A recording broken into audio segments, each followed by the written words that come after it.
ሰላም ጤና ይስጥልኝ ውድና የተከበራችሁ የቻናል ቤተሰቦች ሰላማችሁ ብዝት ይበልልኝ። ለዚህ ቤት ለዚህ ቻናል አዲስ ከሆናችሁ ቻናሉን ሰብስክራይብ እያደረጋችሁ ተቀላቀሉ።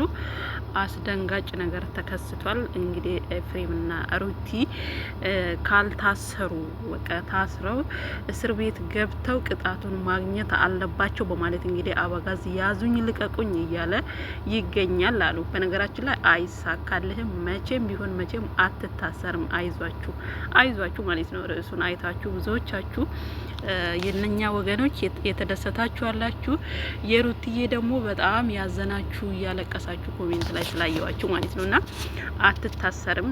ገኒ ደግሞ ከነሱ ጋር ተገናኝታ ነገሮችን እያስተካከለች ነበረ። ነገር ግን ኤፋና ሩቲ ገብተው ማየት አለባቸው፣ እስር ቤት ይግቡ እያለ ነበር አለው። በነገራችን ላይ ወደ እስር ቤትም ከሄዱ የዛን ቀን ሩቲ አብርሃምና ሄርሜላን ገን ቡዜን የከሰሰች ቀን በመቅረታቸው ሊሆን ይችላል እንጂ ከዚህ በፊት አብርሃምን ሩታ ስንት ጊዜ ከሳ ገብቶ አንስታለት የለ እንዴ? እነሱ ዛሬ ቢገቡ እኮ በነገታው ይወጣሉ። አንድ ቀን አዳር ቢሆን ነው እዛ ቦታ ላይ ማለት ነው። ገባችሁ አይደለም? ምንም የሚያስደነግጥ ነገር የለውም እውነት ለመናገር ማለት ነው። ያኒ አብርሃምና ሩታ አንድ ናቸው ማለት አይደለም። እሱ ወንድ ነው፣ ወንደላጤ በሉት። እሷ ደግሞ የልጅ እናት ናት። ገባችሁ አይደለ? እዛች ጋር ህጉ ራሱ ያግዛታል እውነት ለመናገር ማለት ነው። ስለዚህ ያን ያህል ከባድ አይደለም። ግን መግቢያ ላይ ሲናገሩ በጣም ከባድ መስሎን ነበረ። በስተመጨረሻው እንግዲህ መጨረሻውን ቪዲዮን እስከ መጨረሻ ያዳመጣችሁ ሰዎች ሩታና ኤፍሬም ወደ እስር ቤት አልገቡም።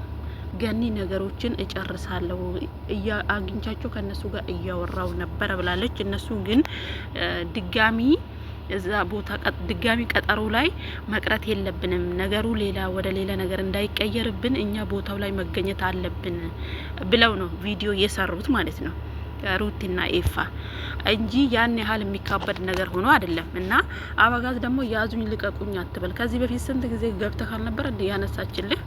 ገባክ አይደለ? ያንተ ነገር ሲሆን አከረርከው። ሲጀመር እኮ የጠፋው ልጅ የሷ ልጅ ብቻ አይደለም ያንተም ልጅ ነበረ። ያው አንተ ልብህ ደንድኗል አሁን ላይ ማለት ነው። እና በዚህ አጋጣሚ ሩታዬ አታልቅሺ። በቃ ነገሮች የሆነ ነገር ሲፈጠር በእንባ እንትን አትበይ፣ አታጅም። እውነቴን ነው። እንዲህ በጣም እያለቀሰች ነበረ። ማልቀስ አይገባም። በቃ ለቅሶም እኮ ቦታ አለው አይደል እንዴ? እንዴ ለምንድን ነው ባልሆነው በሆነው አንቺ እምባሽ የሚመጣው? ለልጅሽም ማስብ እንጂ። የምሬን ነው። ልኡሌን ይዛ እንደዛ እያነባች ገና ምንም ባልታወቀ ነገር ማለት ነው። እና